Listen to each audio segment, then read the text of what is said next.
요쌤의 후다닥 세계사 그 51번째 시간입니다. 이 시간에는 제1차 세계대전과 러시아 혁명에 대해서 살펴볼 텐데요. 일단 진도를 나가 보면서 1차 세계대전까지만 할지 아니면 시간이 되면 러시아 혁명까지 다 해보도록 노력하겠습니다. 이 시간에 여러분은 1차 세계대전의 특징을 파악하고 그리고 러시아 혁명의 배경과 영향에 대해서도 설명하실 수 있게 됩니다. 19세기 후반 식민지를 둘러싼 제국주의 열강의 경쟁과 갈등이 심화되죠. 그들은 세력 확대를 위해서 비밀 외교 협상과 군비 확장을 계속해 갑니다.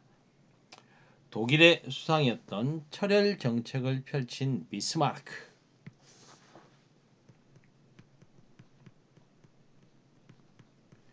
비스마르크는 오스트리아 헝가리 이중제국과 이탈리아 등과 함께 삼국 동맹을 맺게 됩니다.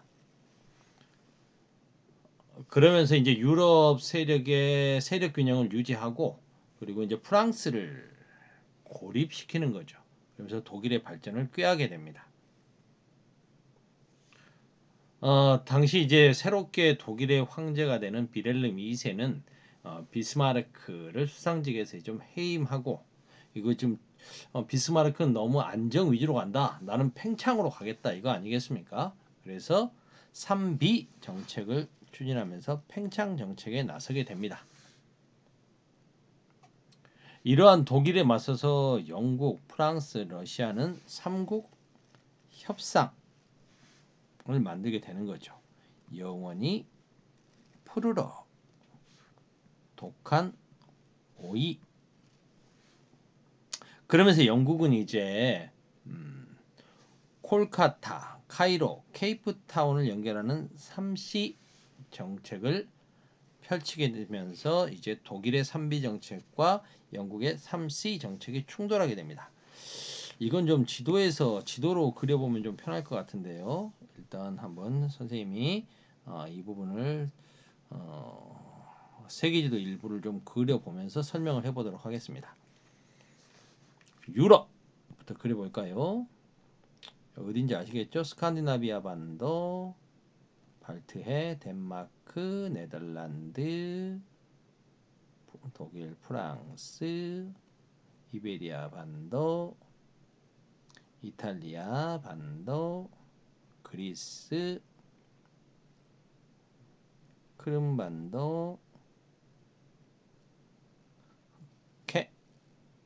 그리고 지금은 튀르키예, 터키,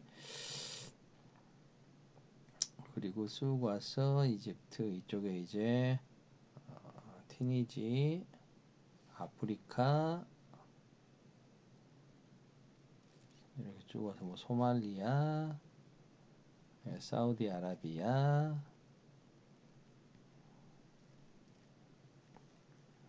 인도, 차이나, 동남아시아 뭐 이렇게 가지 않습니까? 영국은 그려줘야겠죠. 아무래도 설명을 해야 되니까 영국, 마다가스카르 섬, 스리랑카 대충 어딘지 아시겠죠? 자, 그러면 이제 여기서 문제가 되는 여기가 지금 독일이죠. 독일은 이탈리아와 오스트리아, 헝가리 이중제국과 함께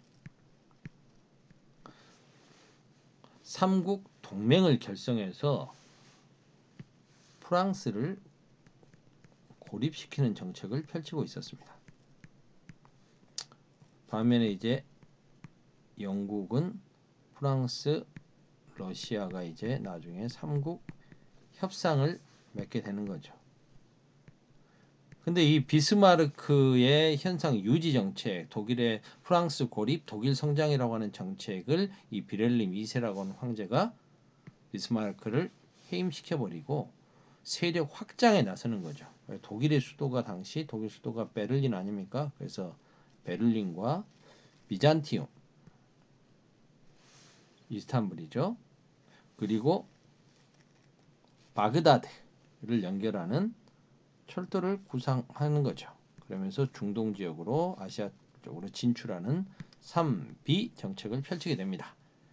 그러자 이제 영국 같은 경우에는 벵골 지방의 캘커타와 그리고 남아프리카 공화국의 케이프타운 그리고 이집트의 카이로를 연결하는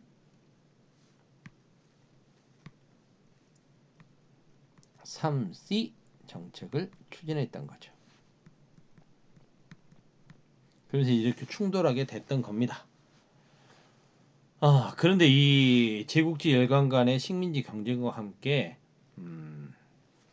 오스만 투르크 제국이 여기에 있었지 않습니까? 오스만 투르크 제국이 원래는 영토가 굉장히 색깔을 좀 이거 다 오스만 투르크 땅이었죠? 예전에는 뭐 이게 다 오스만 투르크 땅 아니었습니까? 근데 이 오스만 투르크 제국이 약해지는 거예요.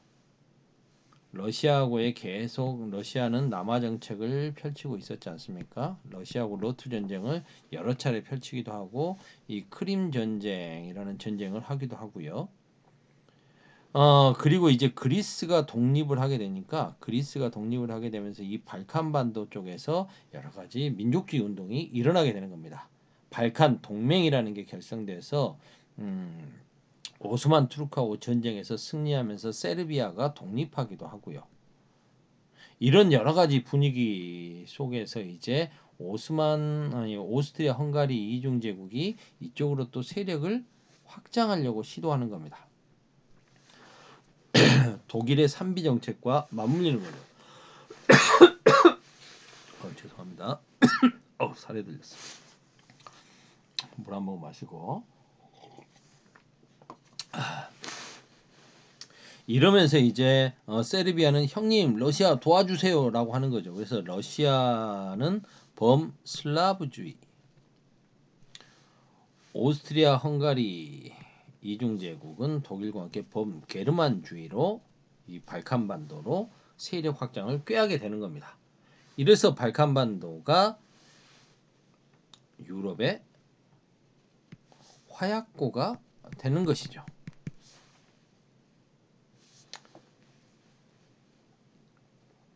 그러다가 이제 1914년 사라예보 사건이 터지게 되는 겁니다. 오스트리아 헝가리 제국의 황태자 부부가 이제 발칸반도를 방문했다가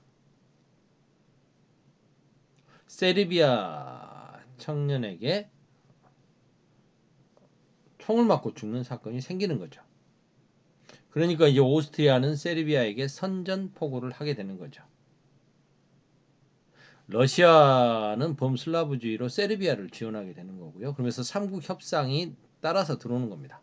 반대 측에서는 삼국 동맹 측이 반대편에 가담하면서 1차 세계대전이 시작되는 거죠. 이건 이제 본문 내용을 보면서 설명을 드려야 될 것 같아요.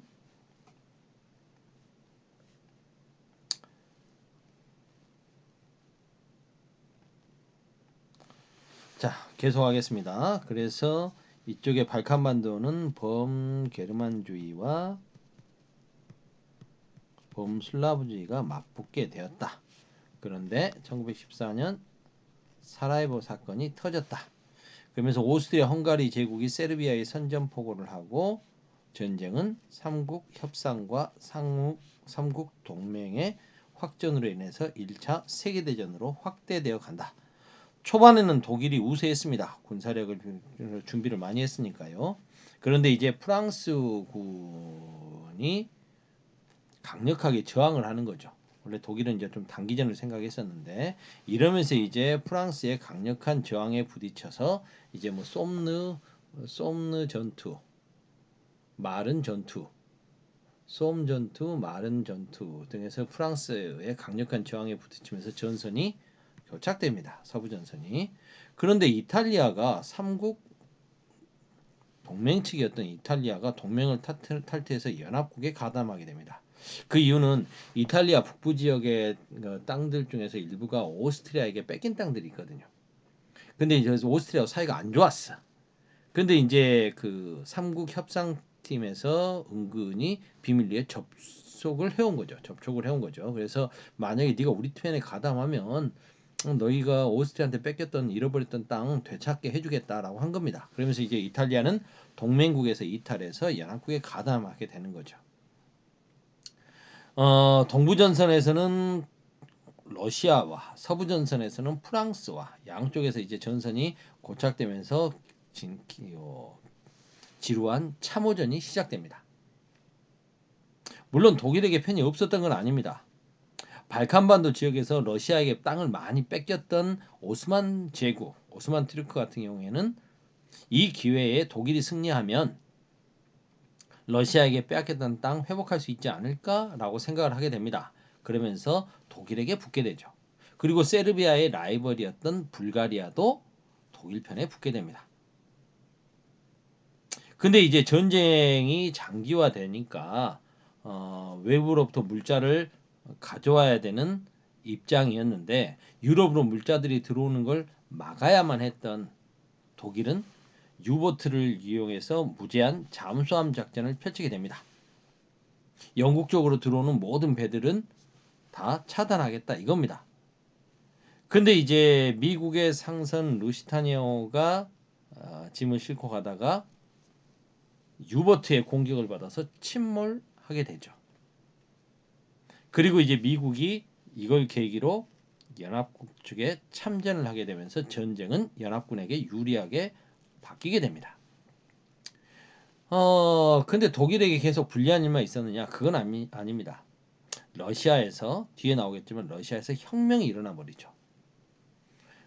소비에트 혁명이 일어나면서 나중에 이제 처음에 이제 일어났던 3월 혁명의 뒤를 이어서 11월 혁명이 일어나면서 러시아가 소비에트 혁명으로 인해서 전선에서 이탈해 버립니다. 독일하고 단독 강화 조약을 맺죠. 브레스트 리토프스크 조약. 브레스트 리토프스크 조약을 맺고 전선에서 전쟁 중단, 나 스탑 하고 떠나버립니다. 이제 안 싸우겠다는 거죠. 그럼 이제 독일은 서부 쪽에만 집중하면 되는 상황이었는데 이 전쟁이 계속해서 길어지고 하니까 모두가 힘들어져요. 그러다가 이제 약한 고리라고 할 수 있었던 오스만 제국, 오스트리아 헝가리 제국, 헝가리 이중 제국 등이 계속 항복하면서 독일은 전세가 불리해집니다. 결국 1918년 킬 군항에서 수병들이 반란을 일으키죠. 그러면서 이제 독일 황제 비렐름 2세가 퇴위하고 바이마르 공화국이 수립되지 않습니까? 그러면서 이제 공화국이 수립되면서 황제가 물러났으니까 휴전 협상을 펼치게 되는 거죠. 전쟁에 지게 되는 겁니다. 근데 이제 1차 세계대전은 연합국 동맹국 할 것 없이 모두에게 막대한 인적, 물적 피해를 남긴 채 막을 내리게 되는 거죠. 근데 이 시기 동안에 많은 신무기 등이 등장했지 않습니까? 뭐 탱크도 등장했고 철조망, 기관총, 방독면, 비행기 모든 전쟁들 요즘 우리가 알고 있는 지금은 이제 재래식 무기라고 우리가 흔히 부르는 모든 것들이 다 투입됩니다. 이러면서 이제 엄청나게 많은 사람들이 희생이 되는 거죠. 참호전이 펼쳐졌으니까요.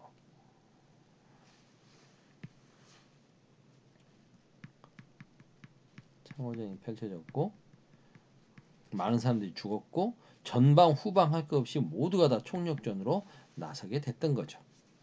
이게 1차 세계대전의 특징입니다. 벌써 14분이네요.